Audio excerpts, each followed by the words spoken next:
Welcome back, guys. You're still watching Take 3 on New Central Television. My name is Kate Tadiogo. Sam Dandy is here, and aka the voice of God is here as well. Squad. And we have a beautiful guest in the studio. But hold up, let's dive into the conversation for today. Nigerian singer Simi has broken her silence after old social media posts resurfaced online, sparking a fresh wave of backlash and controversy across social media platforms this week. Now, the renewed attention to these historical posts triggered emotional reactions and sharp criticism from users who saw the content as insensitive or inappropriate. In response, Simi addressed critics on social media, clarifying her intentions, explaining the context around her past posts, and emphasizing that her advocacy has always been rooted in empathy and awareness. She strongly pushed back against what she described as selective digging and distortion of her words. Of course, reactions from fans and observers have been mixed, some pointing to a long history of socially conscious music and activism, others insisting that public figures must be held accountable for content that they have shared, even if it is 10 years later. There are also calls from groups like NAPTIP for evidence and formal investigations over alleged misconduct at the daycare that was mentioned in the post. But today, we are analyzing deeper into this one from both the PR and legal standpoint, and we have two experts with us here to break it down as it is our tradition on Take 3. Ladies and gentlemen, welcome Kafilat Salisu, the delectable Kaka. Thanks for having me, guys. Thank you for being here. And of course, Olumide Olu-Ayeni. Thank you for joining us on the show, Olumide. All right, so Sam, where do we begin? Hot. Should we really start this? Let's go. I guess I want to start with you, Kaka. When old posts like this come back, what? Because I mean, we saw the reactions, right? How do you handle this? Because I mean, it is Simi's posts, right? Does it mean she's different? She didn't say those things. What do we make of it? So I'm going to look at this. I'm going to look at this from two perspectives, right? Okay. So recklessness, number one. People forget digital footprint regardless. And then two, you're working at a different time. So we're culturally and emotionally sensitive. There is an ongoing gender war online. Right. So it's more of a case that she's honestly just being the scapegoat at the moment. Scapegoats, wow. At the moment. It also doesn't mean she's right or she didn't do anything wrong. From all indication, it is morally wrong at every point in time. But again, it's just that once you step out to speak about something, you should always remember if your archive is clean. It's clean. You know, I was going to say that because I thought about it yesterday, and I'm like, if you have a strong point right now, a strong hold on any issue right now, people will go and examine your consistency. Yeah, now, how have you been, you know, talking about these things in the past? Are you the right person to talk about it? And I think that's the downside of influence or being popular. Scrutiny is like one major thing if you're popular. That's interesting. But Olumide, you're here with us. From a legal standpoint, can resurfaced tweets from over a decade ago constitute grounds for investigation if no formal complaint was made at that time? All right, thank you for that question. Yeah, basically, starting from the legal standpoint, tweets from the past can actually be scrutinized basically and see the intent. Basically, investigation can be taken into tweets that you had made previously at any time because it's criminally bound, especially when it's criminally bound. You understand? As against civil rights, civil cases or civil issues where they are statute banned. So in the case of this case of Simi's tweets, the tweets were from 2012, right? And then they are alleging to sexual exploitation of a child.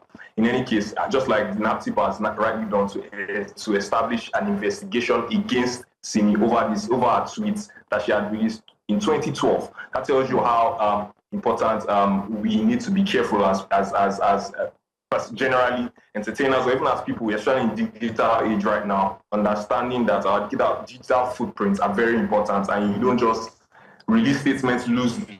So from the legal point, yes, you can actually go back into raising an investigation if perhaps whatever the allegations are right, and then you can, in any case, hold her liable for any of these things. In any case, if there are, first of all, any victims or witnesses to come out to say whether or not they were victims of her actions in accordance to her tweets.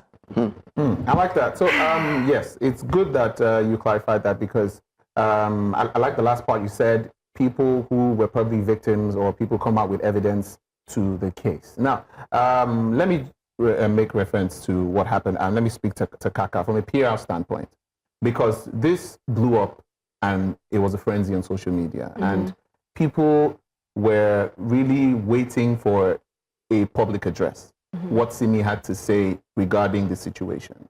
And she came out and she said what she said. Now, people have an issue or have issues with what she said. Now, from a PR standpoint, do you think she did the right thing in addressing it that way, or should she have left it for her team or something? What would have happened? What would have been the best way to go about this for in response sake? In that situation and the climate at which what is happening, there's nothing she's going to say that is ever going to be right. That's like from the public perspective, and people who are ready to, you know what, we're going to fight this to the end. But from her response, there was a tone of defensiveness and emotions. And those are like the two wrong triggers, because now you're triggering the people who are going to come after you from that angle. So in that case, you're honestly just meant to go silent and let your team handle it. You shouldn't have. That's not a situation where we need you to speak. You can come later because we want you to speak, but in that heat of the moment, the last thing you want to do is defensiveness and emotions. You know, I just want to follow up with this, because people would say that it's best to come out and clear the air. So that if you are silent, it feels like you are consenting to what people are saying. So probably she did that because she wanted to clear the air and she wanted to paint the right narrative picture for people. So how was that really wrong for her to do? Like I said, there's no right or wrong situation in whatever it is that she would have said at that point in time. You are going to get backlash for it, regardless. Wow. So if it was a team, if it was her, if it was just the team, it would just have been a little bit more manageable in a way. But that's why I tell people to listen to like the climate and the ecosystem of what is happening. Because even when she had not said anything, she still had people defending her. Yes. Right? So that is what you sort of lean into a little bit. Because this is not a battle you want to go in alone. Yeah. So you need people to actually speak for you. Like I said, whatever it is that she would have, if she came out crying, rolling on the floor, nobody is going to hear you at the end of the day. It's a case of time, and it's a case of, again, remember the climate at which what is happening is happening. That is a very huge force to what is happening. Those tweets have been there from like 2012. Yes. Why didn't we find it emotionally wrong at the time? So when we look at it then and now, you're better off just not saying too much. You can actually say, but just don't say too much. Like I said, emotion and defensiveness are the two things you do not want to portray. You know, it's funny I'm laughing about this, even though there's nothing funny about the matter. But I think it was interesting when you talked about, even if she had cried, that the reaction will still be what it is. And I'm reminded of many times the celebrities have come out in the heat of crazy things they're going through personally, and it just is not enough. Whether it was, you know, whether it was Tiwa Savage crying, we just laughed about it, you know. And I want to ask from a legal perspective as well, because we always say innocent until proven guilty, right? And I'm just wondering, Olumide, is this one of those cases where you can say innocent until proven guilty? Because, I mean, I know that there are these tweets, but again, there are no victims, you know? And the bad part about this for celebrities is you might start to lose deals, start to lose fans, start to lose money. Immediate consequences. So, immediate consequences. So I'm saying, how do you align with innocent until proven guilty in a case like this, Olumide? Where do you go from without losing these deals, hopefully? All right. In cases like this, regardless of the emotions or the whatever people think, first of all, for this particular case, the threshold is high, right? As regards holding a criminally liable in any case. So the criminal law basically looks at your intent, first of all, and then the action. So before you can hold a criminal liable. So we need to know for some of those tweets, what was her intention at the time she made those tweets, and what was the actions that matched the tweets to hold a criminal liable for whether sexual exploitation of the child or sexual abuse of child under the Child Rights Act in any case. So as much as the emotions are high, regardless, what the law will still take is due course and do proper investigation to be able to hold her accountable as to the actions that were purported in that tweet, whether it was made loosely, jokingly, or she actually did make those tweets in tandem with their actions at the time with children at the mother's daycare. So we need to be very careful as to this just points to us just generally being careful as to what we say. But in any case, as regards this particular matter, the threshold is actually very high. You know, it may to hold her criminal liability as regards this. Okay, Olumide, this next question is about people who are supporting Simi with regards to the situation now. Because they're saying, oh, some of these things are taken out of context. She didn't mean it that way. So if statements are taken out of context, does that amount to defamation in any way? And do we have some legal remedies available for these type of situations? All right. So the question is whether or not whatever it is she has said, do you have people that should support her and say that, oh, yeah, it was taken out of context? I don't think that anybody should, especially a sensitive matter like this, should necessarily be standing behind anybody or whatnot. But yes, that's general public. But as regards defamation, not necessarily, because yes, in any case, some of the tweets that you've seen or some of the statements people have made as to just being allegedly, do you understand? People are trying to want to play it safe and use the word allegedly, or whether or not those tweets actually meant that, do you understand? So we cannot, until whatever it is that she meant in that tweet, until investigation is properly taken as to the intent of that tweet, that she made those tweets, people are not wrong to have actually taken those tweets for what they meant. Do you understand? Because for some of the statements made there, they were quietly wrong and morally wrong in any case. And so, from the moral standpoint, people coming at her saying, "Oh yeah, you really shouldn't have been saying this," or being intimate with children, or assuming or alluring to the fact that you want to kiss a 4-year-old child or children at the daycare. Those statements are actually generally wrong, morally wrong, right? And they're now coming on the criminal side or legal standpoint. You're trying to look at whether or not you can hold her liable for these actions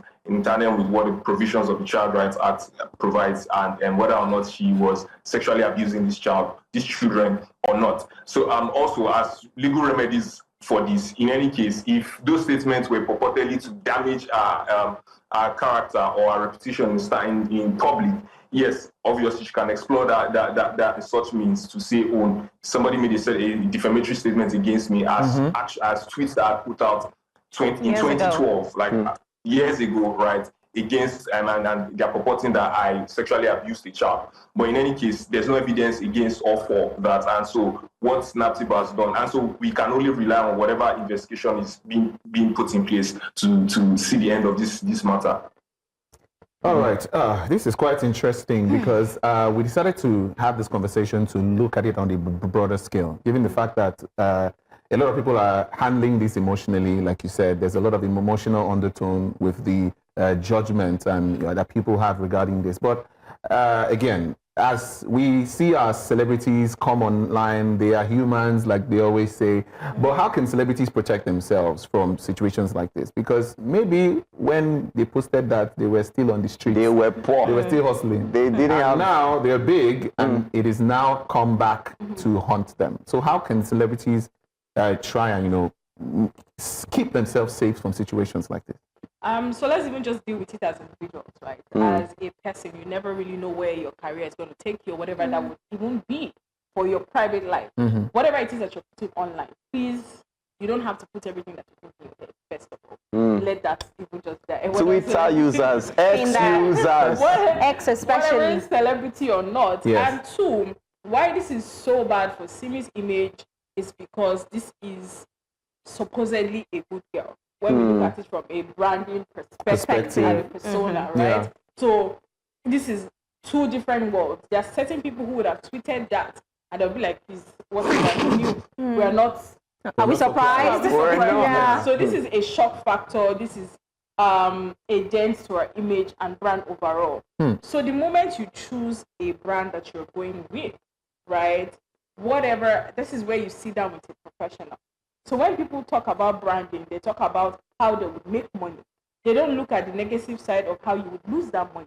So you should have sat down, your entire team should have done a digital sweep on your past, present, wow. future. Remember I talked about media training, right? Media training is just not telling you what to do at the time. There are some people that at some point, when something is happening, they're always on edge. And I'm sure their team told them, please, the last thing you need to do is go online. Do you understand? So when we're talking about branding, PR, and having a publicist in your team, this is exactly what it is. It's not just, oh, let me get the brand deals, let my next album blow. It's for things like this.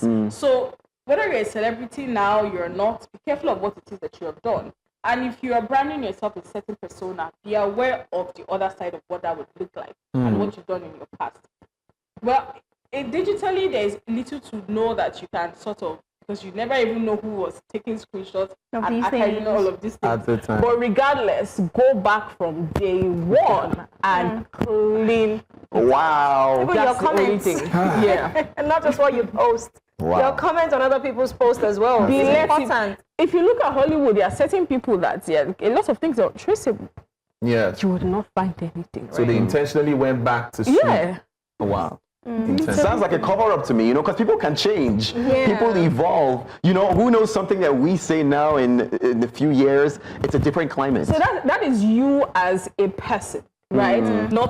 You cannot tell somebody who does not live with you day to day how to feel. What they are going by is what you have put out. Wow. Do you understand? So even the image that we had, it was more of a married, homely, even down to our songs. Our songs are never provocative in a way. Do you understand? So it's you that are singing Duduke and you're talking about a 4-year-old. How do they align? do you understand? So even if you've changed, that's your own personal business. But for the public, whatever is public facing, you have to ensure that it's on par at every point in time. I like that. Wow. I like that. Olumide, are you there? Are you still there with us?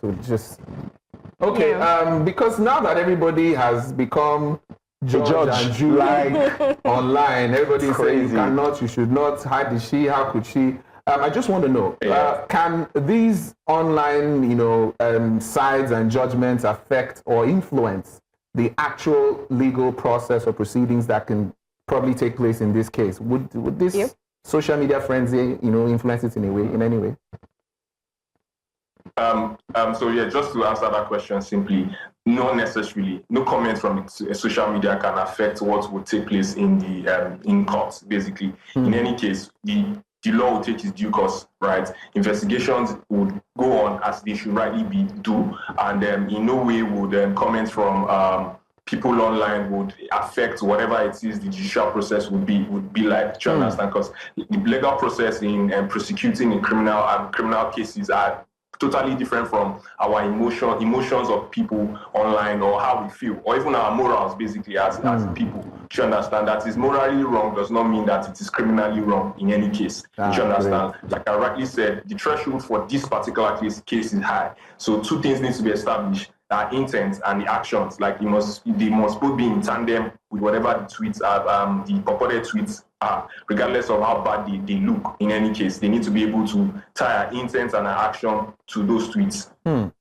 Well, I feel like we're going to keep going, and we're not going to stop about this. Hopefully, I can do a sweep too. But Olumide, thank you so much for spending time with us. Of course, Kaka as well. We all have that one social media application we run to for relief, gist, comedy, and even makes us stay up at night. Right. You're guilty, right? I think it is safe to say that there's just that one app we might be addicted to for fun. But our own Labaika was out to get public responses on their most used app. So before we take it to the streets right here, Kate and Adewa, which is your most used app? Instagram. Yeah, Instagram. Thank God, none of you said TikTok. Are you Gen Z? Oh, TikTok. Kaka, I have to ask Kaka, of course. Instagram. Wow. We're all Instagram people. Yeah. No Snapchat, nobody does that. No Instagram it is. Okay.